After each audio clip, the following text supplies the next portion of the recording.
अब है आपका रिप्रोडक्टिव हेल्थ।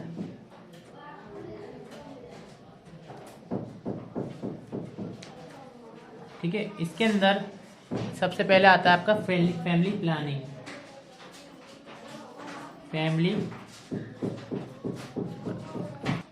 ठीक है, फैमिली प्लानिंग जो है आपका, इसके अंदर बहुत सारे मेथड हैं जिसकी वजह से मतलब फैमिली प्लान कर सकते हैं। ठीक है, तो पहला तो है विड्रॉल मेथड।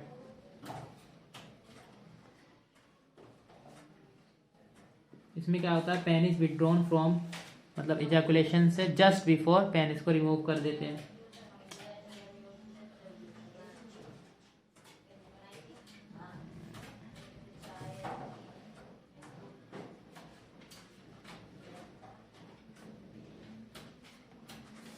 इसी को हम क्वाइटस इंटरेक्ट्स भी कहते हैं।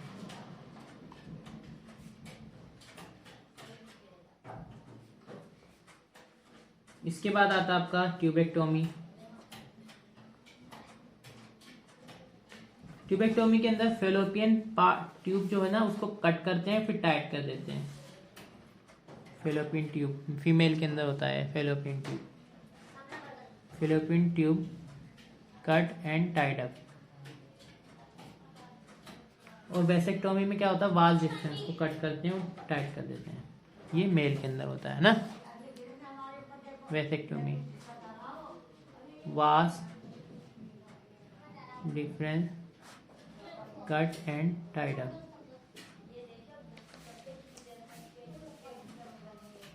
ठीक है, और इन दोनों मेथड को हम स्टेरिलाइजेशन टेक्निक भी कहते हैं। इसको और इसको क्या कहते हैं, स्टेरिलाइजेशन टेक्निक। ये चीज याद रखना।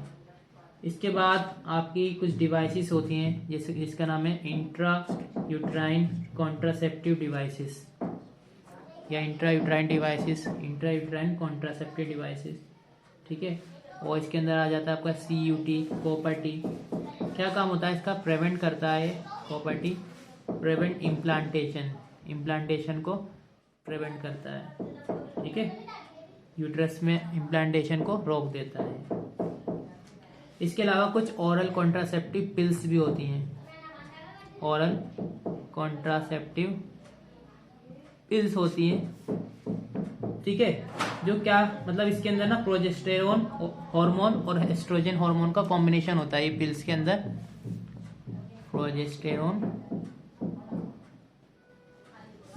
प्लस एस्ट्रोजन, प्रोजेस्टेरोन और एस्ट्रोजन का कॉम्बिनेशन होता है। ये चीज याद रखिएगा आप। ठीक है, इसका काम होता है ओव्यूलेशन को इनहिबिट करना, इनहिबिट ओव्यूलेशन। ये चीज याद रखिएगा आप। अच्छा, सबसे पहली जो आपकी ओरल कॉन्ट्रासेप्टिव बनाई गई थी वो लखनऊ में बनाई गई थी, है ना। और मतलब लखनऊ के अंदर सेंट्रल ड्रग रिसर्च इंस्टीट्यूट है ना। मैंने देखा है इसको, सेंट्रल ड्रग रिसर्च इंस्टीट्यूट को। और कौन सी ओरल कॉन्ट्रासेप्टिव बनाई गई थी, जिसका नाम था सहेली। ये चीज़ याद रखिएगा।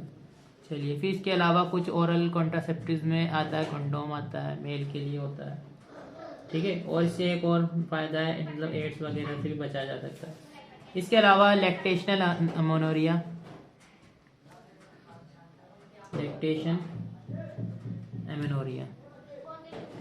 इसमें क्या होता है, जैसे जब आपका लैक्टेशन होता है ना, मतलब जब मिल्क प्रोड्यूस करते हैं मदर, बच्चों को मिल्क फीड करवाते हैं, तो उस दौरान आप उनकी MC मतलब स्टॉप हो जाती है अप्रोक्स 6 मंथ तक। ठीक है, तो इसी को हम कहते हैं लैक्टेशनल एमेनोरिया। चलिए, अब मान लीजिए ये तो था आपका फैमिली प्लान करना। ठीक है, अब मान लीजिए कोई इनफर्टिलिटी है, मतलब वो प्रोड्यूस नहीं कर पा रहा है, तो फिर वो क्या क्या टेक्निक अपनाते हैं इनफर्टिलिटी ट्रीटमेंट में, क्या क्या ट्रीटमेंट दिया जाता है उनको। एक फर्स्ट तो है आपका आर्टिफिशियल इंसेमिनेशन कराया जाता है, आर्टिफिशियल इंसेमिनेट करा दिया जाता है। दूसरी एक और टेक्निक है गैमेट इंट्राफेलोपियन ट्रांसफर गिफ्ट। इसमें क्या है, मान लीजिए पेरेंट्स में से मदर या फादर कोई गैमेट्स प्रोड्यूस ना कर पा रहे, तो उनको क्या करेंगे, हम गैमेट्स गिफ्ट मतलब सेंड कर देंगे, गैमेट दे देंगे। मतलब उनके अंदर गैमेट्स पहुंचा देंगे, तो उसी को हम कहते हैं गैमेट इंट्राफेलोपियन ट्रांसफर। ठीक है, इसके अलावा आपने टेस्ट ट्यूब बेबी का नाम भी सुना होगा, test tube baby programme, auto वगैरह के पीछे ऐड वगैरह भी दिया जाता है। टेस्ट ट्यूब बेबी, इसको हम इन विट्रो फर्टिलाइजेशन भी कहते हैं। टेस्ट ट्यूब बेबी को इन विट्रो फर्टिलाइजेशन भी कहते हैं, ये चीज़ याद रखिएगा। ठीक है, अब देखिए फर्टिलाइजेशन के बाद यहाँ पर मतलब इसको ना टेस्ट ट्यूब पे फर्टिलाइजेशन कराया जाता है, टेस्ट ट्यूब के अंदर फर्टिलाइजेशन कराया जाता है। फर्टिलाइजेशन के बाद जाइगोट को, ठीक है, फर्टिलाइजेशन के बाद आफ्टर फर्टिलाइजेशन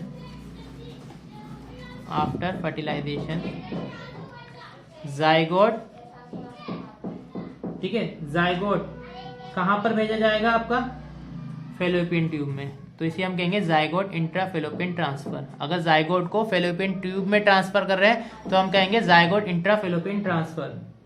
ठीक है, और अगर मान लीजिए जाइगोट में बहुत सारे सेल्स बन गए, यानी कि 32 सेल स्टेज पर आ गया जाइगोट, तब उसको हम जाइगोट को कहाँ भेजेंगे, इंट्रा यूट्राइन ट्रांसफर करेंगे हम।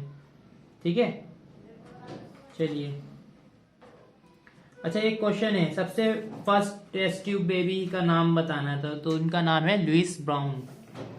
ठीक है, अब इसके अंदर एक फीटल सेक्स डिटर्मिनेशन होता है, मतलब देखा होगा आपने बहुत सारे जो लोग होते हैं वो डिटरमाइन करवाते हैं कि, तो ये अब तो बैन हो चुका है, पहले कराया जाता था, तो उसको हम कहते हैं एमनियोसेंटेसिस। ये भी याद रख लेना आप यहीं पर ही, एमनियोसेंटेसिस क्या होता है, इसके अंदर फीटल सेक्स डिटर्मिनेशन किया जाता है, मतलब क्रोमोसोम को आइडेंटिफाई कर लेते हैं ड्यूरिंग, मतलब डिलीवरी होने से पहले। ठीक है, नीडल के थ्रू एमनियोटिक फ्लूइड जो होता है उसको पहले हम क्या करते हैं, बाहर निकाल लेते हैं, और फिर उसकी अल्ट्रासोनोग्राफी करके हम पता कर लेते हैं कि मतलब जो मेल या फीमेल, मतलब उसके क्रोमोसोम को चेक कर लेते हैं, this is for female and this is for male. ये अल्ट्रासोनोग्राफी करने के बाद पता चलता है, तो इस टेक्निक को हम कहते हैं एमनियोसेंटेसिस। ठीक है, अब इस यहाँ तक अगर कोई चीज़ किसी चीज़ में दिक्कत है तो आप हमसे पूछ लीजिएगा। ठीक है, थैंक यू सो मच। अच्छा, आप लोगों को अगर एग्ज़ाम से रिलेटेड कोई दिक्कत है, कोई टेंशन है या कोई परेशानी आ रही है तो आप हम लोगों से पूछ सकते हैं। ठीक है, हम हमेशा तैयार हैं आप लोगों की हेल्प करने के लिए, जहाँ तक भी हमसे हो सकेगा।